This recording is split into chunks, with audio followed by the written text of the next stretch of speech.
أعوذ بالله من الشيطان الرجيم.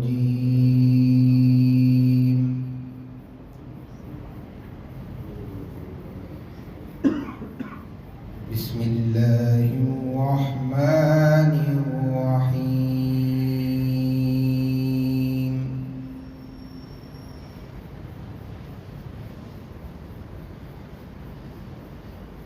وإن كنتم في ريب مما نزلنا على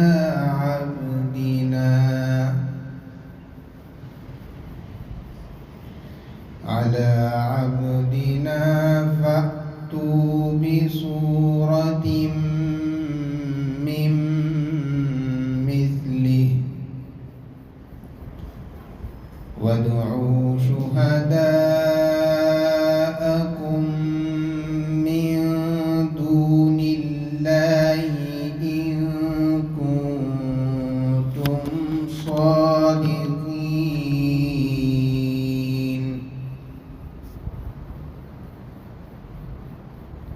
فإن لم تفعلوا ولن تفعلوا فاتقوا النار التي وقودها الناس والحجارة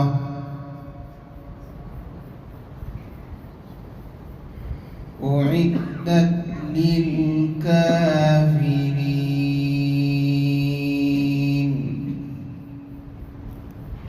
صدق الله العظيم.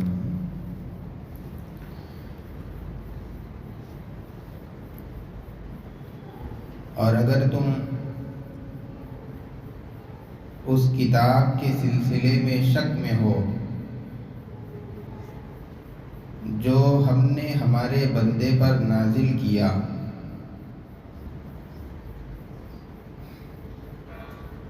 تو تم اس جیسی کوئی صورت لے آؤ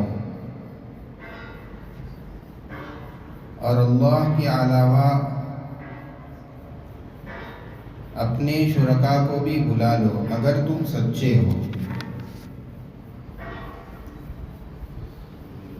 بس اگر تم نہیں کر سکتے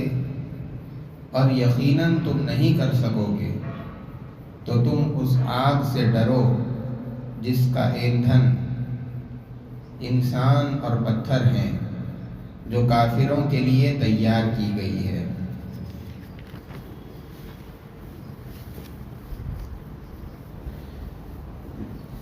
قرآن کریم کے اندر بنیادی اعتبار سے 3 چیزوں کا ذکر ہے: توحید، رسالت اور آخرت. گزشتہ 2 آیتوں میں توحید کا بیان گزرا اور اللہ تبارک و تعالیٰ نے ان آیات کے اندر توحید کو، اپنی وحدانیت کو اس طریقے پر ثابت کیا کہ ان آیات کے اندر چند ایسے کاموں کا تذکرہ کیا جیسے زمین کا بنانا، آسمان کا بنانا، آسمان سے بارش کا برسانا اور اس پانی کے ذریعے سے زمین سے غلے کا، پھل وغیرہ کا اگانا جو کہ انسان کے لیے غذا کا کام دیتا ہے. ان امور کو ذکر فرمایا اور اپنی توحید کو اس کے ذریعے سے اس طرح ثابت کیا کہ انسان ان چیزوں کے پیدا کرنے سے عاجز ہے، اور انسان جس چیز کے پیدا کرنے سے عاجز ہے اس کا عاجز ہو جانا ہی اس بات کی دلیل ہے کہ یہ چیزیں انسان کی پیدا کردہ نہیں بلکہ یہ انسان کے علاوہ کسی اور ہستی جو کہ انسان سے وراء الورا اور بہت زیادہ اونچی اور بلند ہے اس کی پیدا کی ہوئی چیزیں ہیں. اب چونکہ یہ چیزیں انسان کی پیدا کی ہوئی نہیں بلکہ یہ خالق کائنات اللہ تبارک و تعالیٰ کی پیدا کردہ چیزیں ہیں، چنانچہ اب وہی ذات عبادت کے لائق ہوگی، پرستش کے لائق وہی ذات ہوگی. اس طریقے سے اللہ تبارک و تعالیٰ نے اپنی توحید کو ثابت فرمایا۔ ان دونوں آیات کے اندر اللہ تبارک و تعالیٰ توحید کے بعد دوسرا اصل رسالت کو ثابت فرما رہے ہیں۔ رسالت کو ثابت کرنے کے لیے اللہ تبارک و تعالیٰ نے قرآن کریم جیسا کلام پیش فرمایا، اور اس کے اندر اللہ کے رسول صلی اللہ علیہ وسلم کی رسالت کو اس انداز میں، اس طریقے پر ثابت کیا کہ یہ جو کلام جو تمہارے سامنے پیش کیا جا رہا ہے یہ کوئی انسانی کلام نہیں ہے، بلکہ یہ انسانوں کے علاوہ دوسری ذات کا کلام ہے۔ اگر تم یہ سمجھ رہے ہو کہ یہ کلام اللہ کے رسول صلی اللہ علیہ وسلم اپنی طرف سے بنا کر کے پیش کر رہے ہیں تو وہ بھی انسان ہے، تم بھی انسان ہو۔ جس طریقے سے یہ کلام پیش کر سکتے ہیں تو تم بھی اس طرح کا کلام لا کر کے دکھلاؤ۔ اگر تم میں ہمت ہے تو اس طرح کا کلام پیش کرو، لیکن سارے عرب مل کر کے بھی اس کی ایک صورت نہ بنا سکے۔ یہی چیلنج اس آیت کے اندر مشرکین کو اور قریش کو دیا گیا ہے کہ اگر جو نازل کردہ کلام میں تم کو شک ہو رہا ہے کہ یہ خدا کا کلام نہیں بلکہ یہ محمد کا کلام ہے تو تم اس کی ایک صورت جیسی کوئی صورت بنا کر کے ہمارے سامنے پیش کر دو، تب مانا جائے گا کہ یہ کلام خدا کا نہیں بلکہ انسان کا بنایا ہوا۔ لیکن جب سارے عرب قرآن کی ایک چھوٹی سی صورت جیسی کوئی بھی مثال پیش کرنے سے عاجز ہو گئے تو ان کا عاجز ہو جانا ہی اس بات کی دلیل ہے کہ یہ کسی انسان کا کلام نہیں ہے بلکہ یہ انسان کی طرف بھیجے جانے والا، خدا کی طرف سے بھیجے جانے والا ایک کلام ہے جو اللہ کا کلام ہے۔ اور جب یہ کلام رسول اللہ صلی اللہ علیہ وسلم کا کلام نہیں، کسی انسان کا کلام نہیں، تو پھر ایسا کلام ایک ایسی ہستی کی زبان سے نکل رہی ہے جس نے کسی کے سامنے بیٹھ کر کے تعلیم حاصل نہیں کی، جس نے کسی مدرسے اور کسی اسکول اور کسی ادارے کی سیڑھی پر قدم بھی نہیں رکھا، جو امی ہے، جو پڑھنا نہیں جانتے، لکھنا نہیں جانتے، ایسی ہستی کے زبان سے ایسا کلام نکل رہا ہے جس کا مثل پوری دنیا پیش نہیں کر سک رہی ہے، تو یہ کھلی ہوئی دلیل ہے کہ یہ جو کلام اللہ کی طرف سے آیا ہے یہ آپ کو معجزے کے طور پر دیا گیا ہے، اور معجزہ جو دیا جاتا ہے وہ انبیاء علیہ السلام کو دیا جاتا ہے۔ اس اعتبار سے یہ جو کلام آپ کے زبان سے جاری ہو رہا ہے یہ آپ صلی اللہ علیہ وسلم کی نبوت کی، آپ کے رسالت کی کھلی ہوئی دلیل ہے۔ الغرض اللہ تبارک و تعالیٰ نے اس آیت کے ان دونوں آیات کے اندر اللہ کے نبی صلی اللہ علیہ وسلم کی رسالت کو ثابت فرمایا، اور پھر تمام انبیاء علیہ السلام کو ان کی نبوت کے ثابت کرنے کے لیے، حجت کو تام کرنے کے لیے، لوگوں کو نبی کی طرف مائل کرنے کے لیے اللہ تبارک و تعالیٰ انبیاء علیہ السلام کو معجزات دیتے ہیں۔ مختلف انبیاء علیہ السلام کو مختلف معجزات دیے گئے تھے، لیکن جیسے ہی وہ نبی دنیا سے چلے جاتے ہیں ان کا معجزہ بھی اسی وقت ختم ہو جاتا ہے۔ اللہ کے رسول صلی اللہ علیہ وسلم کو یہ جو معجزہ دیا گیا قرآن کریم، یہ آپ صلی اللہ علیہ وسلم کی زندگی میں بھی رہا اور آپ کے دنیا سے پردہ فرمانے کے بعد قیامت تک قرآن کریم باقی رہے گا جو کہ آپ کا معجزہ ہے۔ تو یہ حضور صلی اللہ علیہ وسلم کی خصوصیت ہے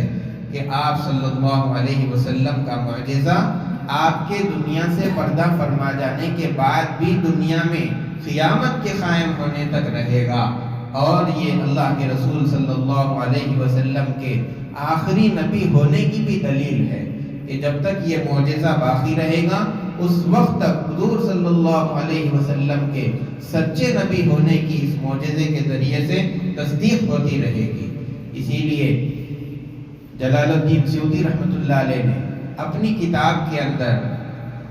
حدیث کے حوالے سے یہ بات لکھی ہے کہ دو چیزیں ایسی ہیں جس کے ذریعے سے قیامت قائم ہونے تک حضور صلی اللہ علیہ وسلم کی نبوت اور آپ کی رسالت کی تصدیق ہوتے رہے گی، حضور صلی اللہ علیہ وسلم کا سچا ہونا ثابت ہوتا رہے گا۔ ایک چیز اس میں سے یہ بیان فرمائی کہ قرآن کریم جو کہ کھلا ہوا معجزہ ہے، جب تک قرآن کریم رہے گا حضور صلی اللہ علیہ وسلم کا سچا ہونا اس کے ذریعے ثابت ہوتا رہے گا۔ اور دوسری چیز، آپ صلی اللہ علیہ وسلم سے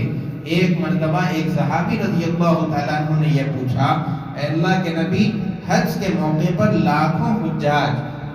میدانوں میں پہنچتے ہیں، وہاں جمرات کے یہاں جا کر کے کنکریاں مارتے ہیں، کئی لوگ ہوتے ہیں جو کنکری مارنے والے ہیں، اس طریقے سے 3 دن تک یہ عمل جاری رہتا ہے۔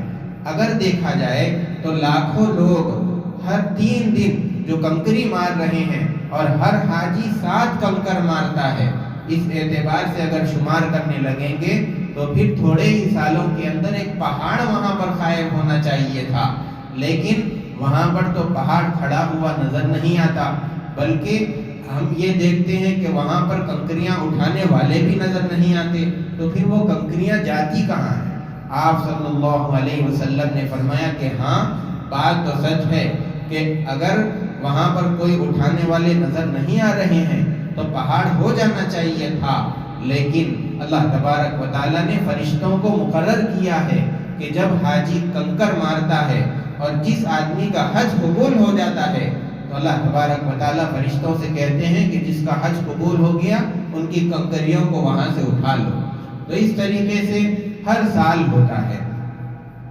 لاکھوں حاجی جاتے ہیں، کنکر مارتے ہیں، لیکن کوئی نظام کنکریوں کے اٹھانے کا نہیں ہے، لیکن پہاڑ بنتا ہوا بھی نظر نہیں آ رہا ہے۔ اب ہر سال جب حاجی جائیں گے، کنکر ماریں گے اور پھر وہاں پر اٹھانے کا بھی کوئی نظام نہیں، لیکن پہاڑ بھی نہیں نظر آ رہا ہے، تو حاجی جب یہ دیکھیں گے اور دنیا یہ دیکھے گی تو ہر سال جب دیکھتی رہے گی تو حضور صلی اللہ علیہ وسلم کی اس بات کی تصدیق ہوتی رہے گی، اور آپ کا سچا نبی ہونا، غیب کی بات کا بدلا جانا جو کہ قیامت تک ہوتی رہے گی، اس بات کے ذریعے سے بھی اللہ کے رسول صلی اللہ علیہ وسلم کا سچا نبی ہونا، اللہ کا پیغمبر ہونا ثابت ہوتا رہے گا۔ تو یہ دو چیزیں ہیں جو آپ صلی اللہ علیہ وسلم کے سچے نبی ہونے پر دلالت کرتی ہیں۔ جب قریش کے سامنے اللہ تبارک و تعالیٰ نے تمام انبیاء علیہ السلام کو دنیا کے اندر جو بھیجا ہے، قوم کے سامنے، لوگوں کے سامنے دعوت پیش کرنے کے لیے بھیجا، اور ان کی نبوت کی تصدیق کے لیے، ان کے دعوے کو ثابت کرنے کے لیے، قوم کو ان کی طرف متوجہ کرنے کے واسطے اللہ تبارک و تعالیٰ نے بطور حجت کے ان کو معجزات عطا فرمائے، تاکہ وہ معجزات کے ذریعے سے لوگوں کو اپنی بات کا قائل کرے، اپنے قریب کرے اور بات منوائے۔ اور جس زمانے میں جو چیز زیادہ رائج ہوتی تھی، انبیاء علیہ السلام کو اسی طرح کے معجزات عطا کیے جاتے تھے۔ حضرت موسیٰ علیہ السلام کے زمانے میں جادو اور سحر کا زور تھا، شور شرابہ تھا، اس کا غلبہ تھا، تو اللہ تبارک و تعالیٰ نے حضرت موسیٰ علیہ السلام کو عصا عطا فرمایا، جو کہ کبھی لاٹھی رہتی تھی، کبھی سانپ بنتا تھا، اور اسی طریقے سے آپ کا ہاتھ جب گریبان میں ڈال کر کے نکالتے تو چمکدار ہو جاتا۔ یہ دو معجزات حضرت موسیٰ علیہ السلام کو اللہ تعالیٰ نے عطا فرمائے تھے۔ اور عیسیٰ علیہ السلام کے زمانے میں طب کا اور حکمت کا شور تھا، اسی لیے اللہ تبارک و تعالیٰ نے حضرت عیسیٰ علیہ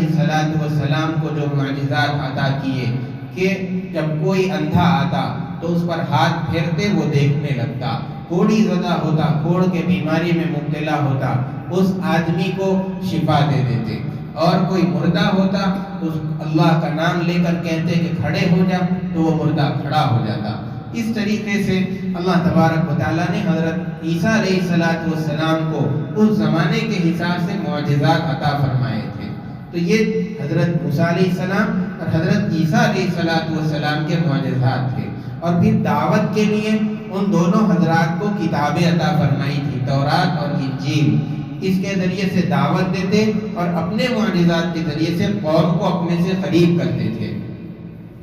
جب اللہ کے رسول صلی اللہ علیہ وسلم کے دنیا میں آنے کا وقت آیا تو اس وقت میں فصاحت اور بلاغت کا دورہ تھا. عرب بہت زیادہ فصیح اور بلیغ بولنے والے تھے، ان کی زبان بہت زیادہ عمدہ تھی. اللہ کے رسول صلی اللہ علیہ وسلم کو قرآن کریم بطور معجزے کے عطا فرمایا گیا، جو کہ فصاحت اور بلاغت کی سب سے اونچائی اور اس کی چوٹی پر.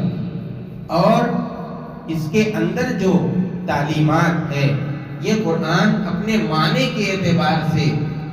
دعوت ہے. اس کے اندر دعوت بھی ہے اور اپنی فصاحت کے اعتبار سے یہ معجزہ بھی ہے. تو دیگر انبیاء علیہ السلام کو معجزات الگ دیے جاتے تھے اور کتاب کی شکل کے اندر دعوت کا مضمون الگ دیا جاتا تھا. لیکن اللہ کے رسول صلی اللہ علیہ وسلم کو قرآن اللہ کا جو کلام دیا گیا، اس کے اندر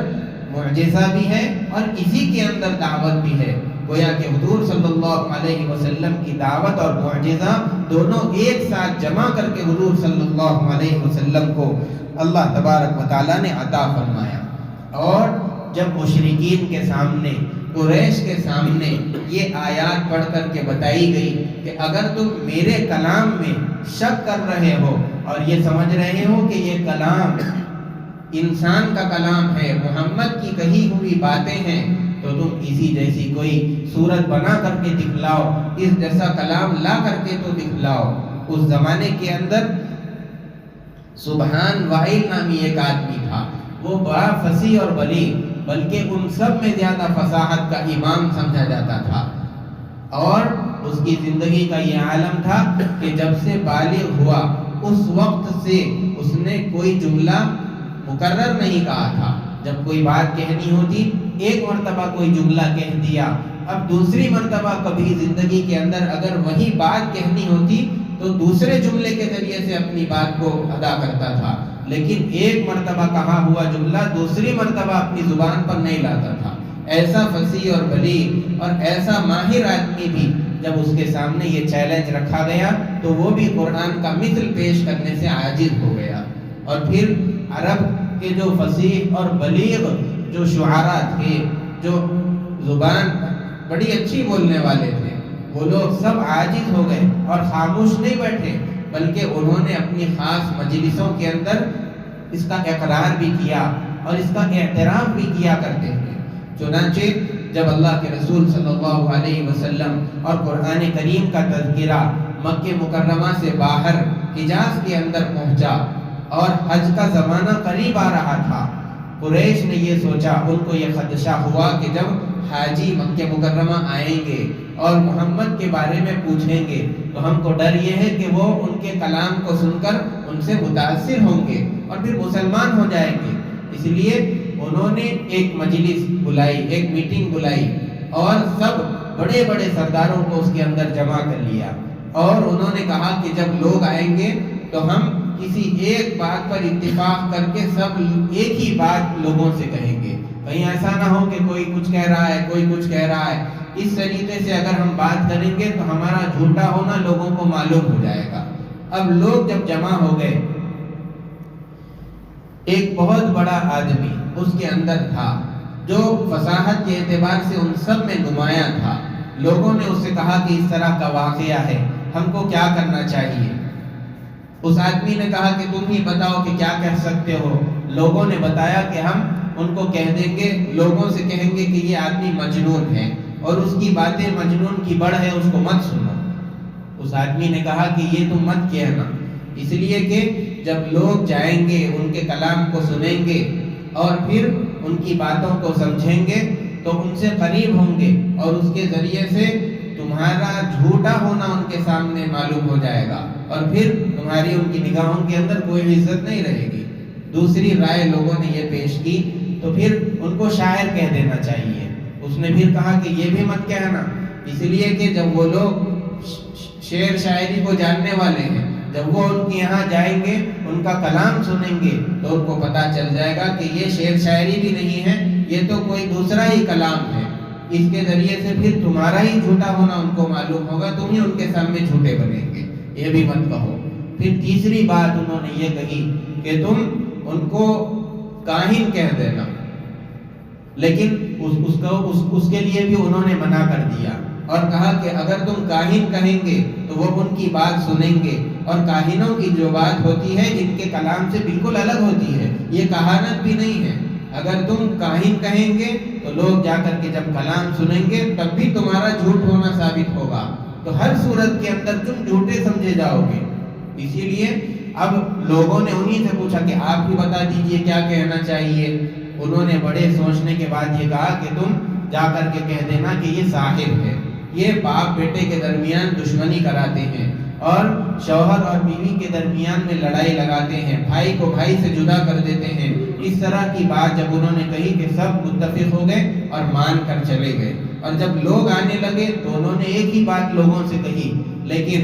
اللہ کو جس چراغ کو پھیلانا ہو، جس کی روشنی دنیا کے اندر عام کرنا ہو، وہ پھونکنے سے کہاں پہنچے۔ لوگ اللہ کے رسول صلی اللہ علیہ وسلم کی خدمت میں پہنچتے، آپ کا کلام سنتے، اور ان میں سے بہت سارے لوگ مسلمان ہوئے۔ اس طریقے سے اسلام مکہ مکرمہ سے باہر حجاز کے اندر پھیلنے لگا۔ اور اسی طریقے سے ایک آدمی، ایک سردار نضر بن حارث اپنے قوم کے پاس گیا اور اس نے یہ کہا کہ تم لوگ جس مصیبت کے اندر ابھی مبتلا ہو، اس سے پہلے شاید تم اس طرح کی مصیبت کے اندر کبھی مبتلا نہیں ہوئے تھے۔ اور پھر انہوں نے بہت ساری اللہ کے رسول صلی اللہ علیہ وسلم کے بارے میں چیزیں بتائی۔ تم کہتے ہو کہ وہ کاہن ہیں، ہم نے کاہنوں کا کلام سنا، ان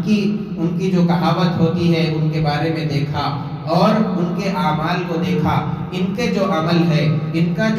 جو کلام ہے، ان کی جو باتیں ہیں وہ کاہنوں جیسی نہیں ہیں۔ تم جادوگر کہتے ہو، وہ جادوگر نہیں ہیں، اس لیے کہ ان کی باتیں جادوگروں جیسی نہیں ہیں، ان کے اعمال جادوگروں جیسے نہیں ہیں، تو پھر وہ جادوگر بھی نہیں ہو سکتے۔ اور تم کہتے ہو کہ وہ مجنون ہیں، وہ مجنون کی باتیں بھی نہیں ہیں جو وہ کرتے ہیں، وہ مجنونوں کی باتوں سے بالکل علیحدہ کلام کرتے ہیں۔ اس طرح کی بہت ساری باتیں کرنے کے بعد انہوں نے قوم سے کہا کہ تم ان کے معاملے میں سوچ سمجھ کر کے فیصلہ لینا، سرسری انداز میں اس کا فیصلہ مت کر دینا۔ اسی طریقے سے حضرت ابوذر رضی اللہ تعالیٰ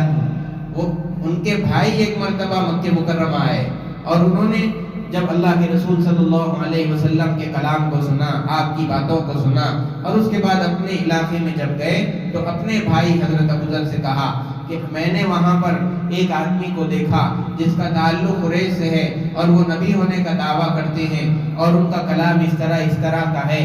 اور حضرت ابوذر نے پوچھا کہ تم نے ان کو کیسا پایا؟ چونکہ ان کے بھائی شاعر تھے اور شعر شاعری جانتے تھے، فصیح اور ادیب تھے، چنانچہ انہوں نے کہا کہ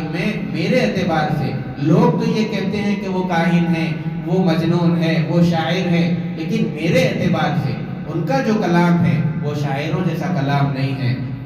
میں نے ان کے کلام کو سچا پایا، میں سمجھتا ہوں کہ وہ ایک سچا اور صادق کا کلام ہو سکتا ہے۔ الغرض صرف یہ باہر والے نہیں، چھوٹے موٹے کفار اور مشرکین نہیں، بلکہ خود ابو جہل جیسے بڑے بڑے جو قریش کے سردار تھے، وہ لوگ خود راتوں میں چھپتے ہوئے گلیوں سے اپنے آپ کو بچاتے ہوئے دوسروں کی نظروں سے اللہ کے رسول صلی اللہ علیہ وسلم جب کعبۃ اللہ کے سامنے کھڑے ہو کر کے رات میں قرآن کریم کی تلاوت نماز میں کرتے تھے، تو یہ بڑے بڑے سردار آ کر کے چھپ کر کے اللہ کے رسول کا کلام سنتے تھے۔ نماز کے اندر جو تلاوت حضور صلی اللہ علیہ وسلم کرتے تھے، وہ لوگ چھپ کر کے آپ صلی اللہ علیہ وسلم کی تلاوت کو سنا کرتے تھے۔ تو قرآن کریم کے اندر اللہ تبارک و تعالیٰ نے یہ جاذبیت رکھی ہے، چاہے مسلمان ہو چاہے کافر ہو، کوئی بھی آدمی ہو، جب اللہ کا کلام سنتا ہے تو اس کے دل کے اندر اثر کرتا ہے اور پھر اس کو اپنی طرف کھینچتا ہے۔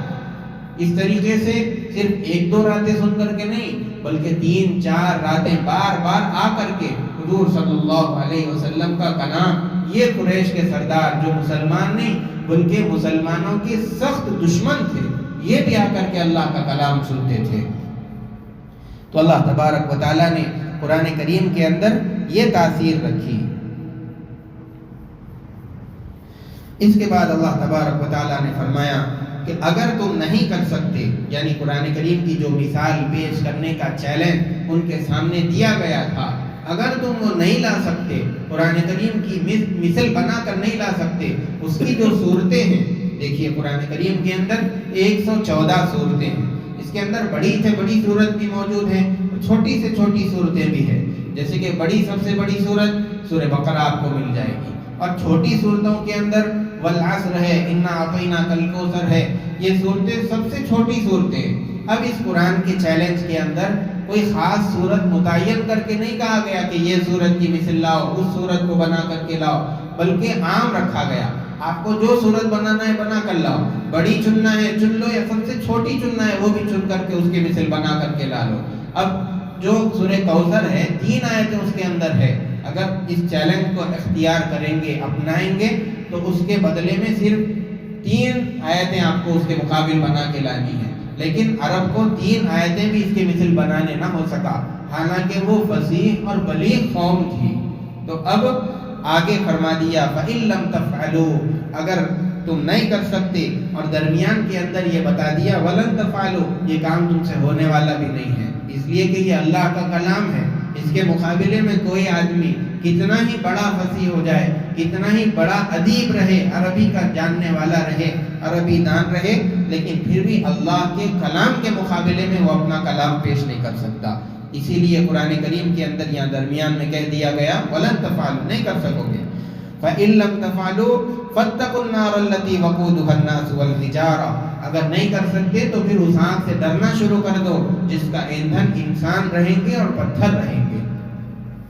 اُعِدَّتْ لِلْكَافِرِينَ، اللہ تبارک و تعالیٰ نے یہ جو جہنم ہے کافرین کے لیے تیار کر رکھی ہے۔ جو انکار کرے گا، قرآن کریم کا حق ہونا سمجھ میں آ جانے کے باوجود بھی، اللہ کے رسول صلی اللہ علیہ وسلم کے سچے نبی ہونا سمجھ میں آ جانے کے باوجود بھی قرآن کا انکار کرے گا، حضور صلی اللہ علیہ وسلم کی رسالت کا انکار کرے گا، تو پھر ایسے ہی لوگوں کے لیے اللہ تبارک و تعالیٰ نے جہنم تیار کر رکھی ہے۔ آگے اللہ تبارک و تعالیٰ نے تیسرے اصل آخرت کا ذکر فرمایا، انشاءاللہ اس کو آئندہ درس کے اندر بیان کیا جائے گا۔